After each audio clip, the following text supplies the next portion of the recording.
Bien, bonjour à tous donc. Bienvenue, merci de vous être inscrits d'abord et puis d'être présents aujourd'hui pour cette dernière session de l'exercice 2018 en partenariat avec Commerzbank. Donc cette dernière session qui va traiter du sujet suivant, les bandes de Bollinger. Alors, donc je suis Marc Daguerre, donc fondateur et dirigeant de DT Expert, responsable du service de recommandation DT Turbo. Certains d'entre vous, je l'ai vu, me connaissent. Et aujourd'hui, donc, ce webinaire aura donc pour titre les bandes de Bollinger. Alors, dans cette présentation, on va essayer de voir ensemble qu'est-ce que sont les bandes de Bollinger exactement, comment les calculer, comment les interpréter, les paramétrer, etc. Quels sont les signaux de trading qu'elles peuvent éventuellement donner, offrir, et comment en tirer profit. Alors, en amont, avant de me présenter, sachez évidemment que dans le cadre d'un webinaire, dans une durée déterminée, on n'aura pas le temps d'approfondir totalement un indicateur comme les bandes de Bollinger. J'ai essayé d'en tirer la substance et j'ai choisi une méthode parmi d'autres qui pourra vous être utile. On va regarder tout ça ensemble. Alors, qui suis-je? Donc mon parcours, inutile de trop s'attarder là-dessus pour pas perdre trop de temps. Comme je l'ai vu, certains d'entre vous me connaissent déjà. En tout cas, sachez en gros que ça fait à peu près 20 ans maintenant que j'observe les marchés avec un regard d'analyse technique et que de facto, ce regard et cette expérience m'ont permis de voir quelles étaient les méthodes, les cas de figure dans lesquels l'analyse technique pouvait, en tout cas celle que je pratique, pouvait s'avérer pertinente et évidemment dans quel cas de figure également elle pouvait l'être moins. Petit rappel, donc avant d'entrer dans le vif du sujet. Des petits plus utiles, ça, je tiens à ce que vous le sachiez, quelle que soit votre appréhension de l'analyse technique et du marché. Si vous êtes présent aujourd'hui, c'est que d'une manière ou d'une autre, vous êtes intéressé par ce type de méthodologie qui a des fervents et des détracteurs, à savoir l'analyse technique au sens large. Bon, à partir de ce moment-là, vous le savez très bien, et je le dis et je continuerai de le dire sans cesse, en matière d'analyse boursière, il n'y a absolument pas de panacée. Voilà. Vous pouvez être le meilleur analyste fondamental, le meilleur analyste quantitatif, le meilleur analyste technique du monde, vous allez vous retrouver face à la réalité du marché qui, lui, aura toujours raison. Il est évident que s'il existait une martingale en matière d'analyse et donc de trading, ça se saurait et la bourse serait d'une manière ou d'une autre condamnée à mort. Voilà. Donc, premièrement, le backtesting. Donc, comment savoir si telle ou telle méthode est efficace sur un sous-jacent donné et comment en tirer le meilleur profit dans une optique stratégique ou dans une optique même analytique. Bon, qu'est-ce que ça veut dire donc le backtesting? Comme son nom l'indique de l'anglais, c'est tester en arrière, c'est-à-dire regarder dans le passé si une méthode que vous avez envie d'appliquer à un sous-jacent a fonctionné pour savoir à quel niveau de conviction et de confiance vous allez pouvoir vous fier pour le présent et donc le futur. Dans le cas qui nous réunit aujourd'hui, c'est-à-dire les bandes de Bollinger, avec les techniques que vous allez pouvoir avec lesquelles vous allez pouvoir vous familiariser, pardon, vous allez par la suite avoir un backtesting à faire, c'est-à-dire regarder dans le passé si, par exemple, lorsque vous avez un pincement, lorsque vous avez une divergence de bande, lorsque vous avez un signal d'achat ou de vente, si à chaque fois les cours ont par la suite répondu à ces signaux ou pas. Ainsi, vous allez pouvoir savoir si le sous-jacent observé est sensible à ce type d'indicateur ou s'il est totalement insensible, auquel cas, évidemment, il faudra peut-être ne pas trop vous y fier. Voilà. Autre point important en matière d'analyse technique, et vous le comprendrez bien, c'est la combinaison de points. C'est de loin ce qui donne les niveaux les plus forts, idéal donc pour choisir les points d'entrée et de sortie. Pourquoi? Eh bien parce que vous le savez, hein, on parle souvent d'analyse technique comme un reflet de la psychologie des investisseurs. On a souvent aussi l'éternelle question, à savoir, est-ce que l'analyse fonctionne parce que les gens la regardent ou est-ce que les gens la regardent parce qu'elle fonctionne? Est-ce qu'il y a un phénomène d'auto-réalisation de l'analyse technique? Évidemment qu'il y en a un quelque part. qu'importe la réponse à cette question, ce qui compte pour nous, c'est de savoir si ça fonctionne ou pas. Voilà. Donc la combinaison de points va donner une conviction encore plus forte. Ça veut dire que si vous avez un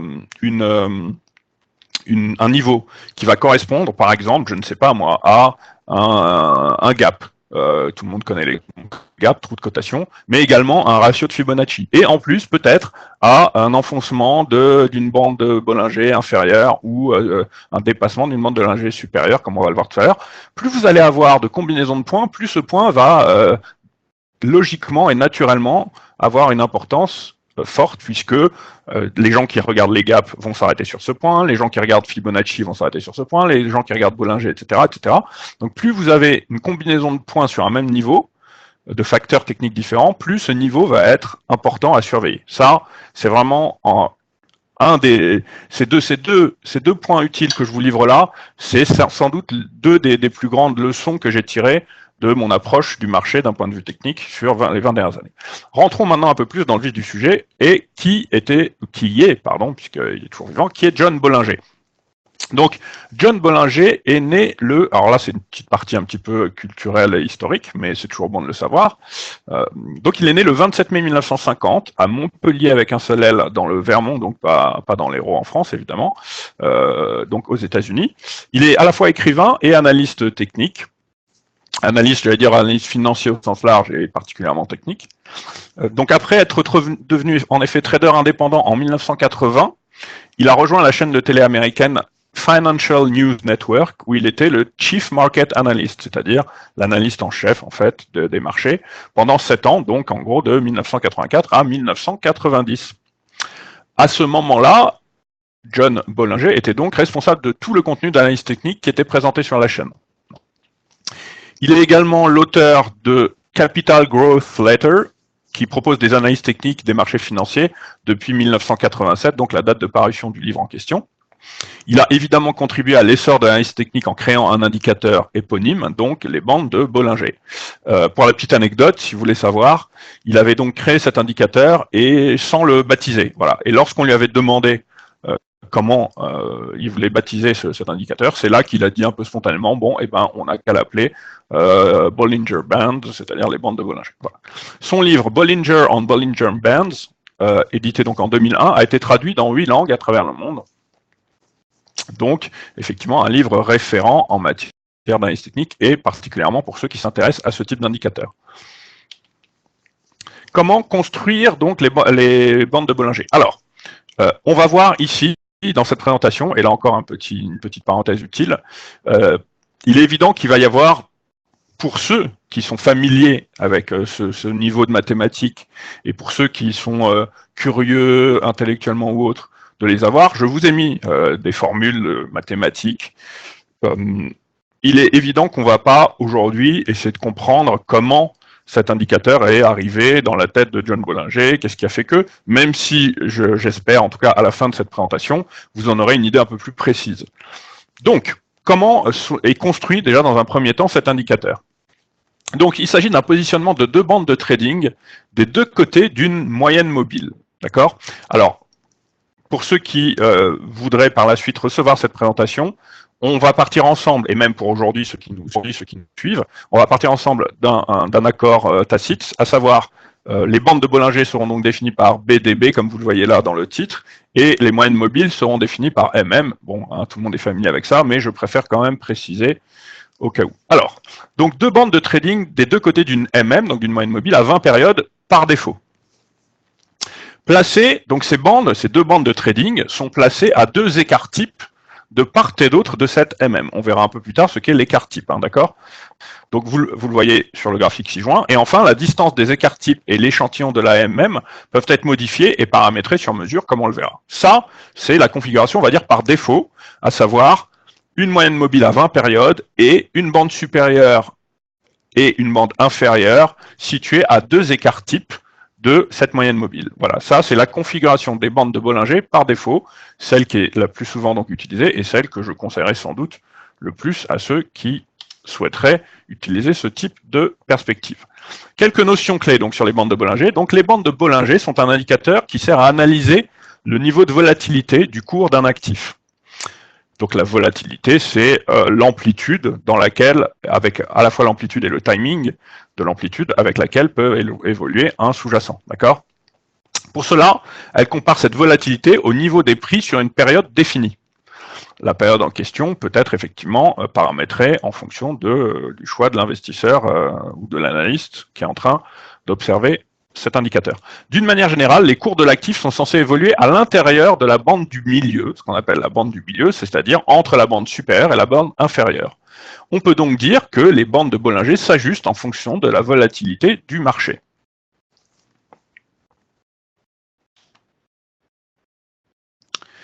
Alors, on reste dans les notions clés. Donc, les bandes de Bollinger peuvent également être utilisées pour détecter d'autres informations, dont, par exemple, la force de la tendance. C'est en ça qu'elle rejoigne un petit peu, par exemple, un indicateur comme le RSI, qui est l'indicateur de force relative, Relative Strength Index, donc la force de la tendance. Elle s'observe par la traversée des bandes de Bollinger par le cours de l'actif. Lorsque les cours franchissent la bande supérieure, on assiste à une tendance haussière forte. En revanche, et j'allais dire de façon tout à fait symétrique, lorsqu'ils vont enfoncer la bande inférieure, on va assister à une tendance baissière forte. Ça peut permettre également de déterminer des seuils de support et de résistance. Lorsque le marché ne montre pas de tendance forte particulière, les bandes de Bollinger peuvent servir à indiquer les niveaux de support et de résistance, puisque les cours de l'actif oscillent le plus souvent entre la bande supérieure et donc la fameuse bande inférieure. Je vous le disais tout à l'heure, lorsqu'on a abordé la notion d'écart type, donc essayons de voir ensemble maintenant qu'est-ce que l'écart type finalement. Donc c'est un concept statistique. Alors là, on est en train de regarder l'écart type dans sa vision globale, pas forcément uniquement en tant qu'analyse technique. Si vous avez fait des mathématiques et si vous avez encore des souvenirs, l'écart type, c'est quelque chose qu'on rencontre assez fréquemment. Donc, c'est un concept statistique qui décrit la façon dont se dispersent les prix autour de leur valeur moyenne. L'utilisation, donc, dans les bandes de Bollinger de deux écarts types permet de s'assurer, voilà, ça aussi, c'est bon de le savoir, cette donnée-là, qui va revenir sans doute au cours de notre présentation. Donc, le fait d'utiliser deux écarts types permet donc de s'assurer que 80% des observations, les observations d'évolution des cours, donc, se situeront entre les deux bandes de trading. D'accord? On pourra donc considérer que nous sommes en zone de surachat lorsque les cours dépassent la bande supérieure et que nous serons en zone de survente lorsque les cours vont enfoncer la bande inférieure. Vous le voyez ici, par exemple, sur le graphique 6 juin. Vous avez ici, effectivement, un dépassement là, de la bande supérieure de Bollinger. Mais ici, vous voyez par la suite un enfoncement. Après ce pincement, on le verra par la suite, ce que pouvait signifier le pincement des bandes ici. Et vous avez effectivement une tendance baissière. Et puis, réciproquement, ici, après un nouveau pincement, vous avez un dépassement des bandes de Bollinger qui a, par la suite, généré une reprise de la tendance haussière. La formule maintenant de l'écart type, la formule donc mathématique de l'écart type, donc l'écart type est égal à la racine carrée de la somme des xi moins mu au carré divisé par n. Là, on a mis à quoi correspondait chacune des lettres utilisées. Donc x, c'est les observations. Mu, c'est la moyenne. Et n, le nombre d'observations. D'accord ? Donc, vous avez ici la formule, pour ceux qui veulent s'intéresser à la formule mathématique du calcul de l'écart type. Voilà, et c'est pour ça qu'on dit que quand on prend moins 2 écarts types et plus 2 écarts types, comme vous le voyez sur cette parabole ici, on a effectivement 95% des données qui sont prises en compte par ce type de paramétrage. Nous y arrivons donc directement. Donc maintenant, abordons le paramétrage de la moyenne mobile. Alors, les différents paramétrages de la moyenne mobile sont les suivants. Lorsque vous avez une moyenne mobile, vous allez d'abord devoir sélectionner le choix des cours. Par défaut, dans les bandes de Bollinger, il s'agit des cours de clôture.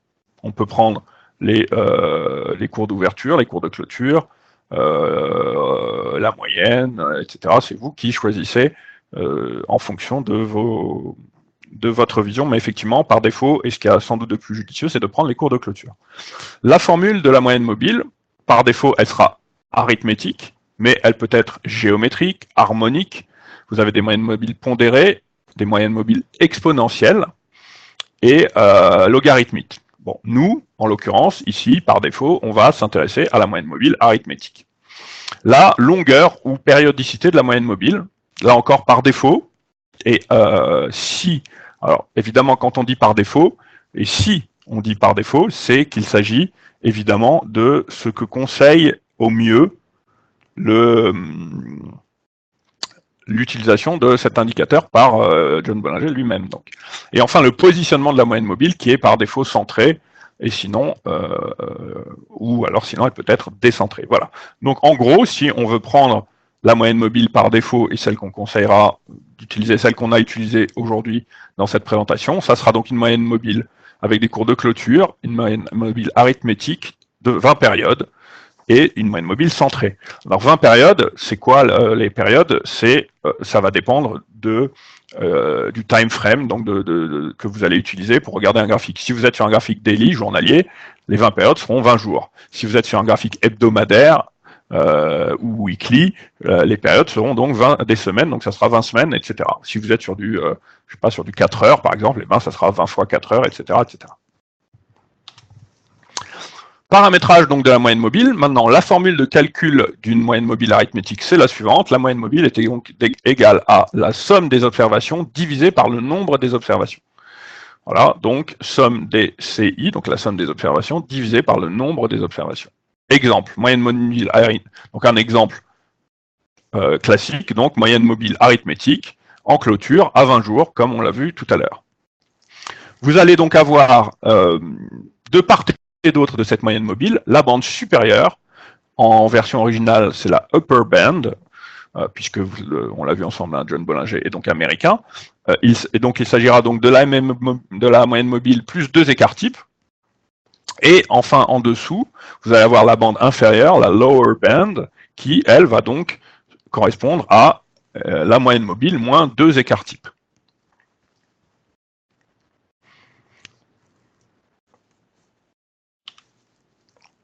Alors, la distance entre les bandes de Bollinger. Les bandes de Bollinger s'élargissent en fonction de la volatilité à X périodes. J'ai bien mis un X ici pour ceux et celles d'entre vous qui souhaiteraient paramétrer différemment ce type d'indicateur. Pour nous, ce X correspond toujours à 20 périodes. Hausse de la volatilité, la distance entre les deux bandes s'agrandit ou s'élargit. Hein, d'accord ? Là, on le voit par exemple ici, hein, dans cette partie-là du graphique, un petit peu moins ici, mais tout de même, on a effectivement une volatilité en hausse, alors que baisse de la volatilité, la distance entre les deux bandes va au contraire se contracter, se rétrécir, comme on peut le voir par exemple ici, dans le petit 2. Hein. Donc là, on a effectivement une hausse de la volatilité avec des bandes de Bollinger qui s'écartent, et là, inversement, on a donc un resserrement des bandes de Bollinger, donc une baisse de la volatilité du sous-jacence analysé. Donc, toujours concernant la distance entre les bandes de Bollinger, quand de façon inhabituelle les bandes de Bollinger s'écartent, donc comme on peut le voir ici dans le petit 1, c'est un signal potentiel de fin de tendance. Et lorsque les bandes de Bollinger, donc de fin de tendance, c'est-à-dire que effectivement les bandes s'écartent, donc on a une hausse qui par la suite va être suivie d'une baisse. A l'inverse, lorsque les bandes vont se rapprocher, comme dans l'exemple petit 2 ici, qu'on va appeler un pincement, hein, le terme technique utilisé pour parler du rapprochement des bandes, c'est le pincement de Bollinger. Donc c'est un signal potentiel de nouvelle tendance, c'est-à-dire de poursuite finalement de la tendance. Et vous le voyez ici, vous aviez une tendance haussière, un pincement qui va être prolongé donc par une nouvelle tendance haussière, comme on le voit ici. D'accord ? Donc vous voyez sur ce type d'exemple qu'on a là, on a un exemple quand même assez pertinent de l'utilisation des bandes de Bollinger avec les caractéristiques propres de ce type d'indicateur. Donc, justement, on en parlait, les caractéristiques, les voici. Donc, les caractéristiques et l'utilisation des bandes de Bollinger. Ça peut être utile pour calculer une cible après le test d'une bande de Bollinger. Ça veut dire quoi? Ça veut dire qu'on va avoir, si on a testé une bande de Bollinger à la hausse et qu'on repart dans une tendance baissière, comme ici, on va avoir un premier objectif qui va être situé sur la moyenne mobile, et un second objectif qui va se trouver par la suite sur la bande de Bollinger opposée. Donc voilà, si on était dans une tendance haussière, premier objectif sur la moyenne mobile, second objectif ici sur la bande inférieure de Bollinger. À l'inverse, dans l'autre sens également, c'est valable, avec un premier objectif à la hausse qui sera sur la moyenne mobile et par la suite un second objectif qui sera sur la bande de Bollinger opposée, comme on le voit ici par exemple, à la hausse. Voilà. Donc en tendance haussière, généralement, les prix fluctuent entre la bande de Bollinger supérieure, upper band, et la moyenne mobile, d'accord. Dans une tendance haussière, donc on va être dans cette zone-là, dans cette partie-là du graphique, de l'indicateur. Et en tendance baissière, généralement, on dit bien généralement, c'est important, les prix vont en revanche fluctuer entre la moyenne mobile et la bande de Bollinger inférieure, donc dans cette zone-là. Le breakout, la cassure, donc breakout de l'anglais cassure, de moyenne mobile peut donc être un signal de retournement. C'est aussi une des choses qu'on va regarder lorsqu'on va analyser un sous-jacent avec cet indicateur. Attention, encore une fois, il va falloir, mais là, c'est l'expérience qui parle et c'est l'expérience que vous aurez vous également en regardant ce type d'indicateur. Il est évident que pour bien se servir d'un breakout, il va falloir le faire lorsque la volatilité sera assez intéressante, c'est-à-dire lorsqu'on sera dans des bandes de Bollinger relativement écartées, car vous le voyez ici, dans toute cette partie-là, dans le pincement de Bollinger ici, on voit qu'on a franchi quand même à plusieurs reprises la moyenne mobile sans avoir généré de signaux de retournement. Donc, encore une fois, bien appliquer la théorie à la pratique de façon pertinente, à savoir le breakout des moyennes mobiles doit se faire dans une volatilité importante avec des bandes de Bollinger donc suffisamment écartées. Les signaux de trading maintenant que vont nous offrir ces fameuses bandes de Bollinger. Donc un des signaux qu'on va regarder ensemble, donc les divergences. Tout le monde sait ce qu'est une divergence. Donc la divergence baissière, c'est lorsque le premier sommet est à l'extérieur des bandes de Bollinger et que le second est à l'intérieur dans une seule et même tendance. Et symétriquement, la divergence haussière, ça va être lorsque le premier creux est à l'extérieur des bandes de Bollinger et que le second creux, donc, est à l'intérieur dans une seule et même tendance, c'est-à-dire dans une seule et même tendance, dans un même directionnel. Ça veut dire quoi et comment mettre en application ce type de signaux de trading. Bon, on a mis des exemples, et ça aussi c'est important, je tiens vraiment à ce que vous le sachiez, que vous le remémoriez. Je l'ai dit en introduction, pas de panacée, ça veut dire quoi? Ça veut dire que les signaux, quelles que soient les méthodes qu'on utilise, elles vont fonctionner une majeure partie du temps, on va dire, puisque la méthode existe, c'est qu'elle est pertinente, un minimum, sinon n'importe qui invente un indicateur en une après-midi. Et ensuite, même si elles vont fonctionner en la majeure partie du temps, il va y avoir des moments où les méthodes que vous allez utiliser ne fonctionnent pas. Donc il va être important aussi de voir des exemples et des contre-exemples pour bien faire attention à la façon dont on peut appréhender ce type d'indicateur. Alors ici, on a une divergence qui fonctionne, que vous avez matérialisée ici. Donc on est là dans une forte tendance baissière, comme on peut le voir. Et puis ici, vous avez effectivement un premier creux qui est en dehors des bandes de Bollinger, donc en dehors, c'est-à-dire sous la bande inférieure, sous la lower band ici.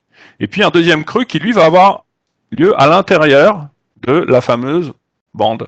Donc, vous avez ici une indication de divergence haussière potentielle fournie directement par les bandes de Bollinger.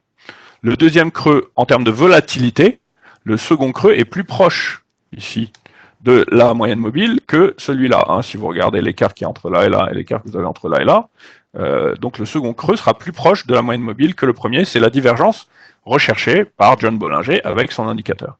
Et là, on le voit effectivement qu'à la suite de cette divergence haussière, les cours ont effectivement marqué un rebond haussier qui a permis de respirer avant de repartir éventuellement à la baisse.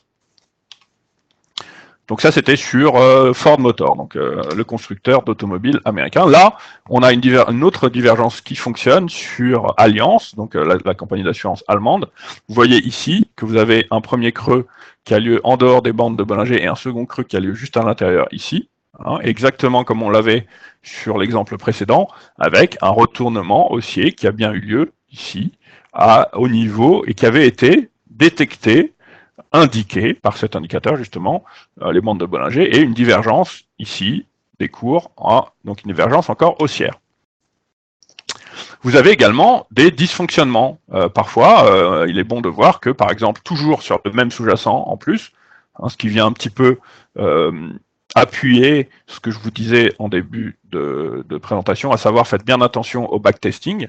Ici, vous voyez par exemple que sur Alliance, alors qu'on est dans une tendance baissière, on a un premier creux en dehors des bandes et un second creux qui se fait juste après à l'intérieur des bandes, mais pour autant, même s'il y a eu un tout petit rebond ici, on voit bien que la tendance n'a pas été inversée, et en tout cas pas suffisamment pour pouvoir parler ici de divergence haussière.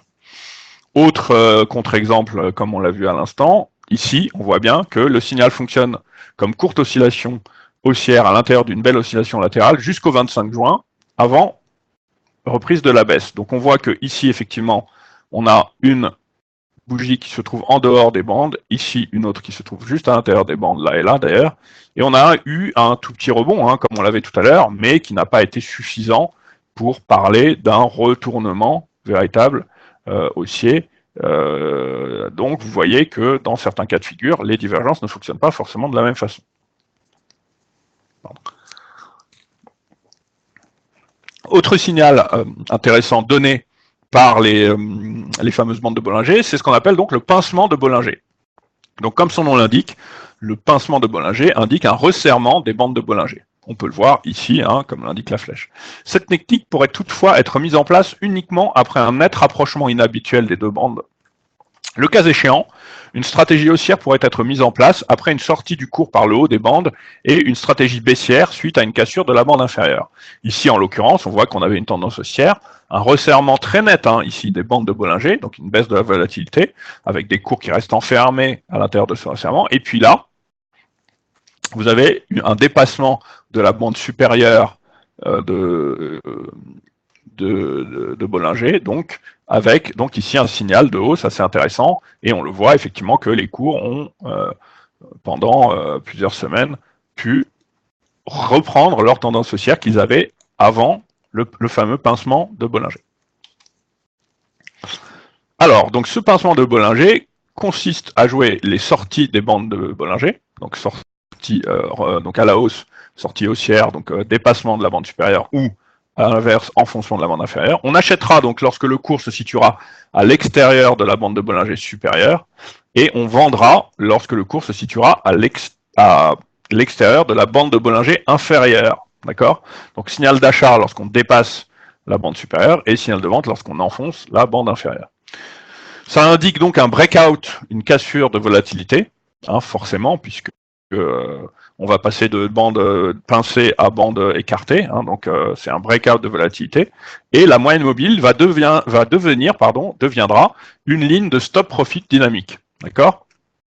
Ça veut dire quoi? Ça veut dire que on va pouvoir se servir de cette moyenne mobile comme ligne de prise de bénéfice dynamique. Ça veut dire qu'elle va évoluer également en même temps que vont évoluer donc les cours et donc votre stratégie.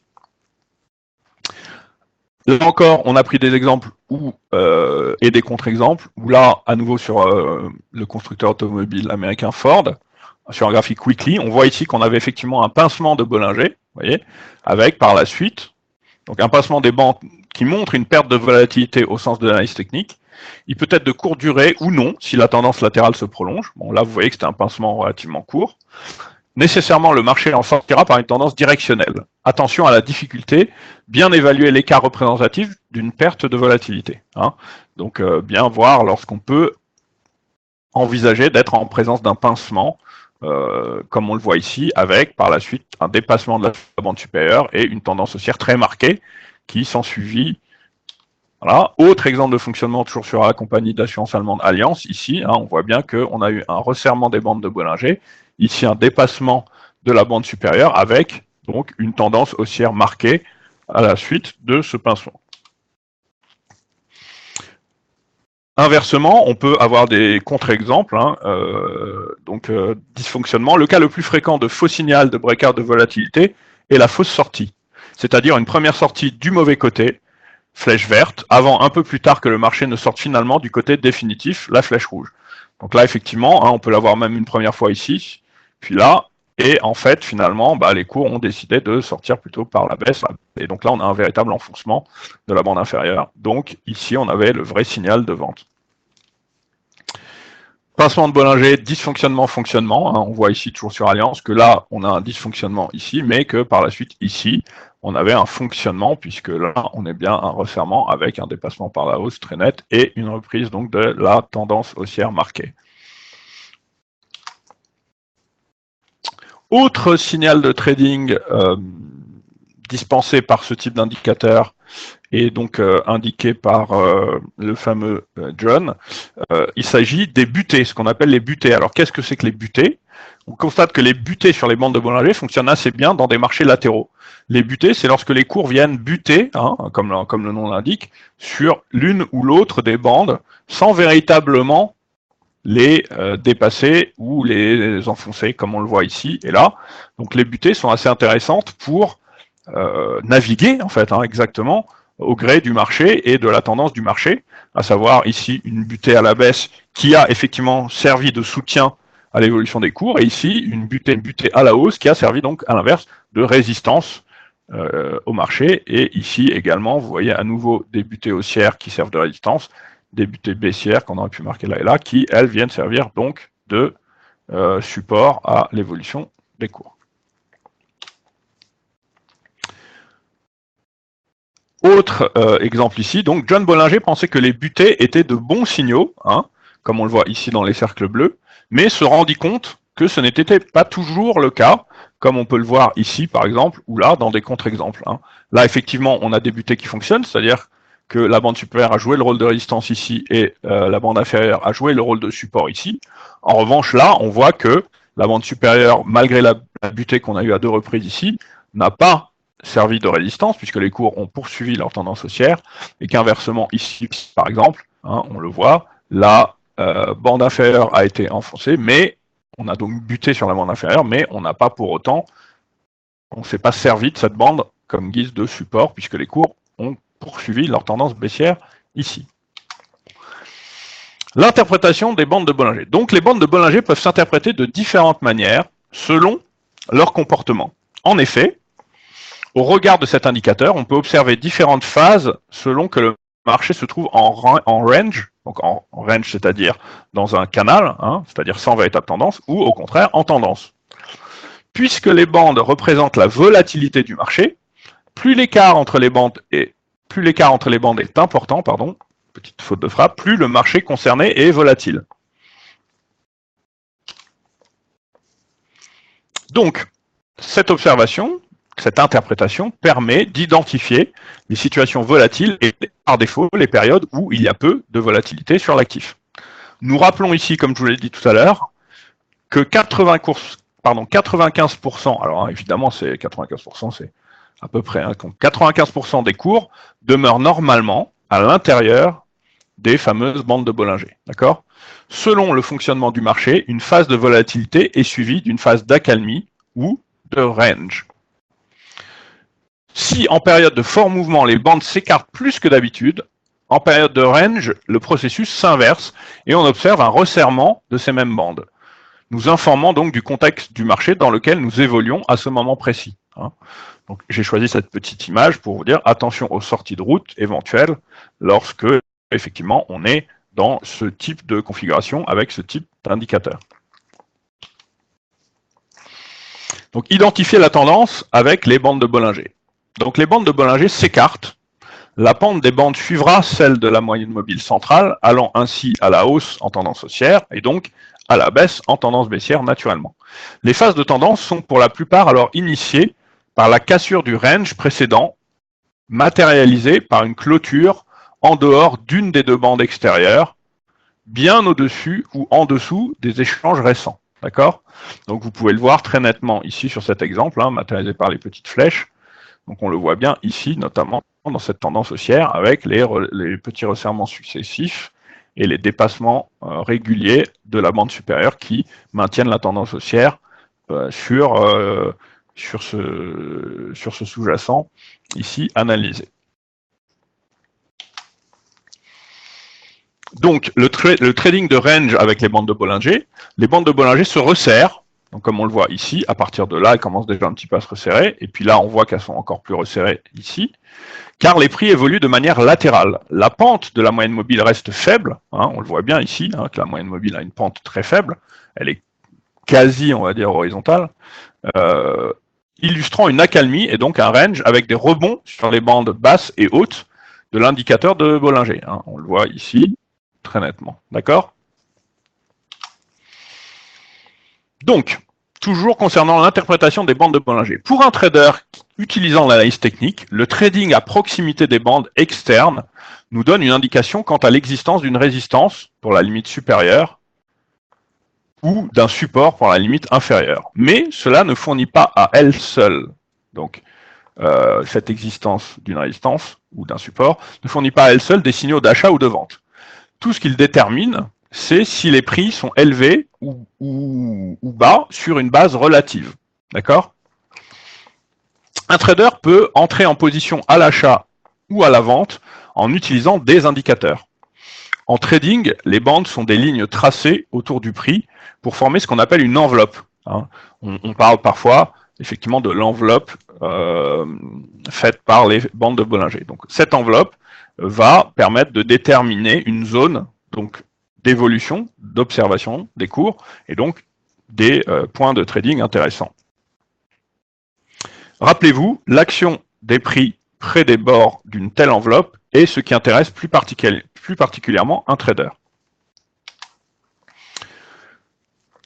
L'indicateur technique des bases, donc des bandes de Bollinger, peut être appliqué à pratiquement n'importe quel actif ou instrument de marché. Hein. Vous pouvez avoir à peu près n'importe quel sous-jacent observé et utiliser ces fameuses bandes de Bollinger. C'est un des propres de l'analyse technique, c'est qu'elle ne tient pas forcément compte du sous-jacent sélectionné, du secteur, de la classe d'actifs. Si vous êtes sur une action, quel que soit le secteur, si vous êtes sur une matière première, si vous êtes sur une devise, une paire de devises, etc. D'accord? Utiliser une période de 20 jours comme réglage par défaut pour tous les marchés est recommandé, bien que l'on puisse tout à fait modifier cette période lorsque les conditions de marché vous y obligent. D'accord? Au fur et à mesure que vous augmentez le nombre de périodes concernées, vous devez également, pour rester cohérent dans votre approche de ce type d'indicateur, vous devez également augmenter le nombre d'écarts types utilisés. Par exemple, si vous décidez au lieu d'être à 20 périodes par défaut, de passer à 50 périodes, dans ce cas-là, il vaudra mieux prendre 2,5 écarts types, seront donc une bonne sélection. Alors qu'à 10 périodes, à l'inverse, si vous diminuez le nombre de périodes, là, pour le coup, vous allez également diminuer le nombre d'écarts types. Et là, vous pouvez, par exemple, sur une base de 10 périodes, sélectionner 1,5 écart type pour les bandes de Bollinger inférieures et supérieures. Donc, comme on vous l'a marqué ici, donc avec une périodicité de 50, on voit qu'on a 2,5 écarts type, donc plus 2,5 pour la bande supérieure, moins 2,5 pour la bande inférieure. Et là, inversement, on diminue la périodicité, on est passé à 10 au lieu de 20, et là, on va passer à 1,5 au lieu de 2, donc plus 1,5 sur la bande supérieure, moins 1,5 sur la bande inférieure de Bollinger. Il faut donc savoir que le prix oscille entre une grande partie du temps à l'intérieur des bandes de Bollinger. Ceci implique que lorsque le prix casse la bande supérieure ou inférieure, il y a de grandes chances pour voir un retour à l'intérieur des bandes sur les bougies suivantes. Puisque, par définition, on dit que la plupart du temps, les cours vont évoluer à l'entrée de bandes. Néanmoins, lorsque le marché est en tendance, c'est exactement l'opposé qui se passe, et certains traders utilisent même ces cassures des bornes extérieures de Bollinger pour prendre position dans le mouvement en tendance. Pour faire simple, l'indicateur des bandes de Bollinger correspond très bien aux conditions de marché suivantes. En range, lorsqu'il y a de fortes chances pour un retour à l'intérieur des bandes après un test ou une cassure des bandes, et en tendance, lorsque le marché est en nette tendance, avec des cassures des bornes extérieures comme signal de trading. Maintenant, pour terminer, j'ai sélectionné pour vous une méthode qui me semble être assez intéressante. Pourquoi intéressante? D'abord pour sa pertinence, son efficacité, mais également, j'allais dire, pour le côté assez simple et basique d'analyse à mettre en place, comme on va le voir ensemble. C'est finalement quelque chose à portée de main et qui peut permettre d'avoir des indications très efficaces. Donc, il s'agit d'une stratégie de trading appelée les doubles bandes de Bollinger. Hein. Double band, exactement. C'est une stratégie qui a été mise en place par une célèbre analyste et tradeuse bien connue dans le milieu du Forex, donc du marché d'échange, qui s'appelle Cathy Lien, hein, qui est, elle est également une américaine, donc qui a décrit une très bonne technique pour la combinaison des indicateurs de Bollinger, à savoir le double bande de Bollinger. D'accord ?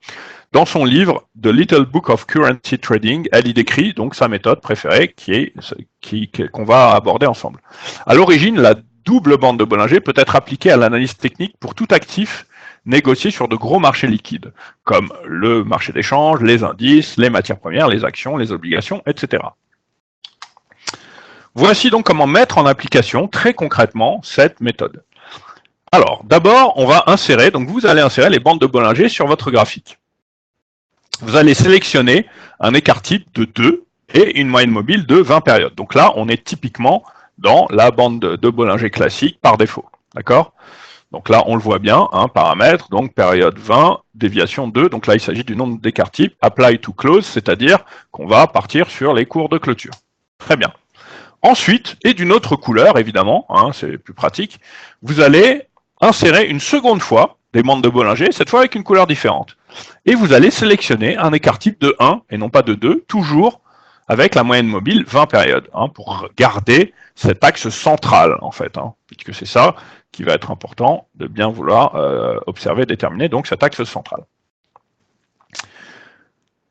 Lorsque les indicateurs auront été correctement attachés au graphique, on devrait observer les zones suivantes. Donc là, pour le coup, on aurait pu effectivement mettre la moyenne mobile d'une autre couleur pour un petit peu moins s'en mêler les pinceaux, mais ça reste très lisible. Donc qu'est-ce qu'on a ici? On a au centre donc la moyenne mobile à 20 périodes, hein, qui est matérialisée par la lettre X ici, d'accord, qui est en fait le centre des doubles bandes de Bollinger, qui sert donc de référence. Vous allez avoir A1 et B1, ici en haut, hein, donc A1 c'est la bande de Bollinger supérieure située à 2 écarts types de la moyenne mobile. Bon, là il y a une petite erreur de ma part, donc ça sera corrigé avant de vous envoyer. En fait, il s'agit ici de A1 et A2 et pas B1. Donc c'est A2 qui est la bande inférieure située à 2 écarts types de la moyenne mobile. Et ici, vous allez avoir donc A1 et B1 qui vont être, pardon, B1 et B2 qui vont être les bandes situées à un écart type de la moyenne mobile. Et donc, on a globalement un graphique comme ça avec 5 courbes qui vont matérialiser, ces 5 courbes vont matérialiser en fait 4 bandes, hein, qu'on voit bien ici, 1, 2, 3, 4 bandes, ok, 4 zones si vous préférez. Ces bandes représentent donc 4 zones de trading distinctes utilisées par les traders pour effectuer leurs transactions.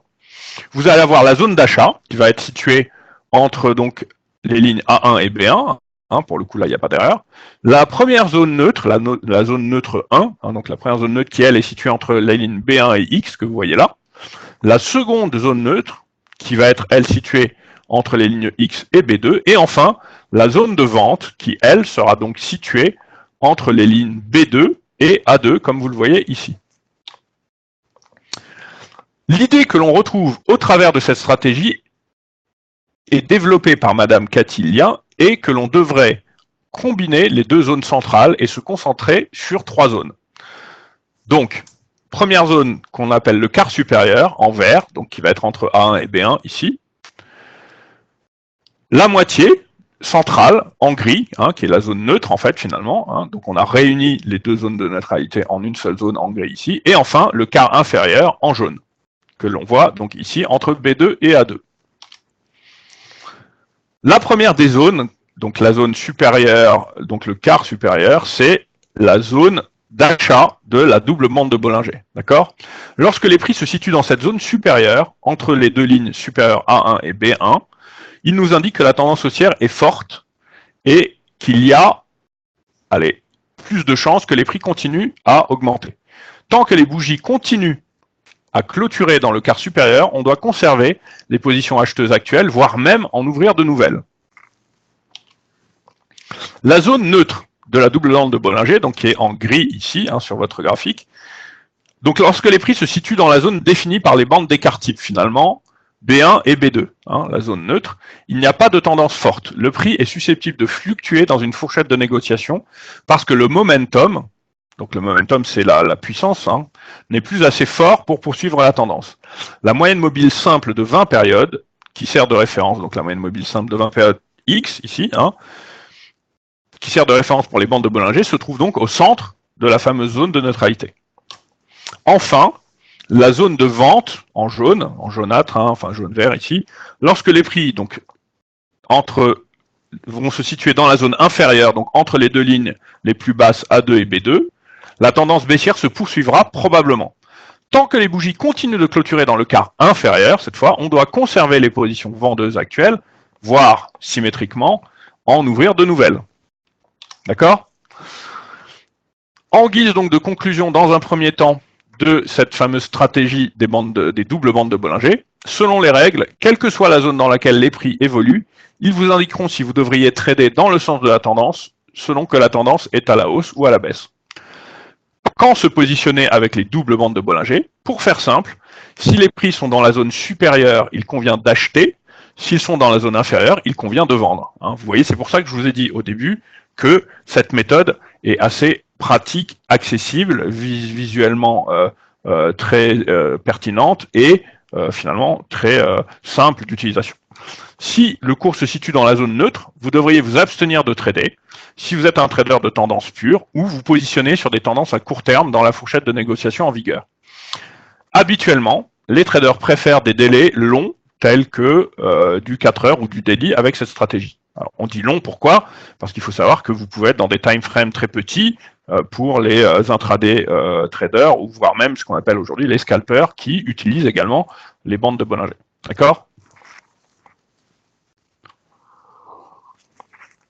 En conclusion donc générale à cette présentation, pour bien trader avec les bandes de Bollinger, d'abord, les bandes de Bollinger fournissent donc une définition relative de la volatilité des hauts et des bas du sous-jacent analysé.